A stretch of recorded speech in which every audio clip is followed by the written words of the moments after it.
Ka-cooking. Ayan, for today's menu, gagawa tayo ng adobong atay balon-balunan ng manok. Ayan. So, iba rin yung version ko sa version nyo. So, ako, ipiprito ko muna siya. No? Para at least hindi magwatak-watak yung ating atay. No? Dahil yung iba kasi, diba, yung iba sa inyo, ayaw ko kung paano ginagawa. Yung iba, dinadirect nila. Pinakukuluan nila, ako hindi. Ito-try ko muna siya para at least hindi magwatak-watak yung ating atay. Naku, talamsik. Ay! May kapagputok! Ayan. So, hinaan muna natin yung ating apoy. May sa pagtilamsik siya, guys.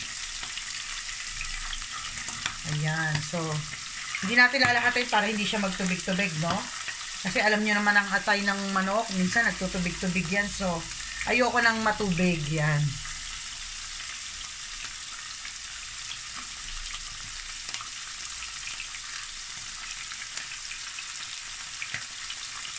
So, ganyan muna natin, guys, no? So, at least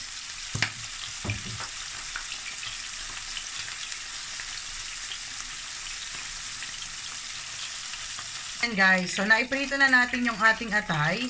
Igigisa na natin yung sibuyas, no? Magigisa na tayo ng sibuyas kung saan natin ipinrito yung ating atay. Ayan, so lagay natin na rin bawang at luya. So, ganyan ako magawa ng adobo. No? Pag atay balon-balunan. So, isasama ko na din ang ating balon-balunan. Ano? Kasi ako, binubukod ko talaga iluto yung ating atay. No? So, ito yung ating balon-balunan. No?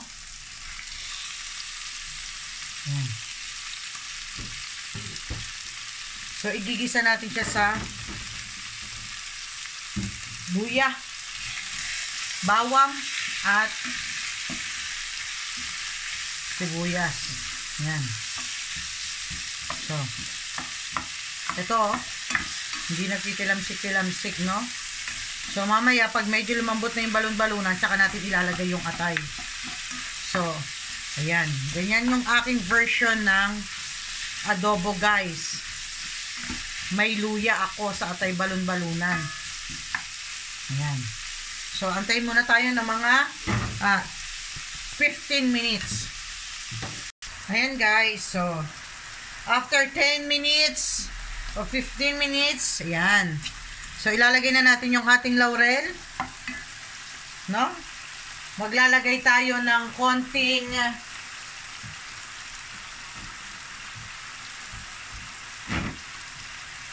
oyster sauce. Ayan. Konting oyster sauce, guys. Ayan.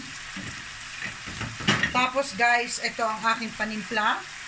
Konting patis. Ayan. So, lagyan natin ng konting patis. Ang ating toyo. Isa. And 2. Ayan. Tapos, konting paminta. Ayan.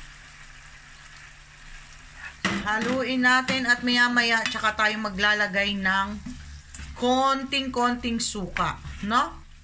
Ayan. So, ito yung aking version. So, hayaan muna natin silang kumulo after 10 minutes.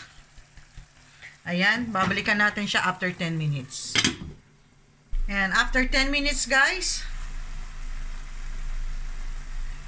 Ayan. Ilagay na natin yung ating atay. No? Ayan. At maglagay tayo ng 2 sandok ng suka. So, 1, 2. Ayan, guys. So, hindi muna natin siya haluin. Hayaan natin siyang kumulo ng ganyan, ano? Mamaya natin siya haluin dahil ako pag naglagay ako ng suka, hindi ko inahalo agad. Yan, after 10 minutes guys, so haluin na natin yung konti yung ating adobo dahil na pakuluan na natin siya sa suka. So ngayon, guys, tatakpan natin siya, no? Para mas ma-absorb ng atay balon-balunan yung ating suka at toyong inilagay, no? Ayan, so hindi na tayo maglalagay ng tubig dito, guys, kasi gusto ko kasi sa ganito is paiga, no? Yung naghalos, yung nag-aagaw yung toyo sa mantika, ganon. So, antayin natin siyang kumulo ng kumulo and then babalik tayo after 20 minutes, no? After 20 minutes at nakita natin naghiwalay na yung toyo sa mantika, kung tawagin, ano yung nagmamantika na siya, ready na yon. Guys, after 20 minutes, ay wow!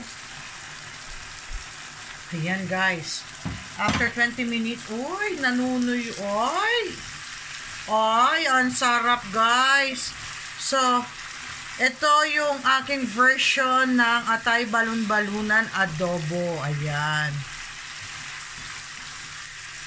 Yo, diba? Naghihiwalay na talaga siya. Nagmamantika na. Naghihiwalay yung toyo sa mantika. Oh. Ayan guys. I hope na nagustuhan nyo. Syempre, hindi mawawala ang ating kaitlogan. Ayan. So, maglalagay tayo ng... Ito yung aking version ng atay balon-balunan adobo.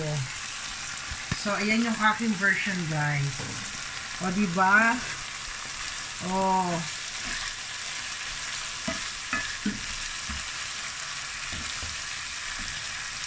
Ayan.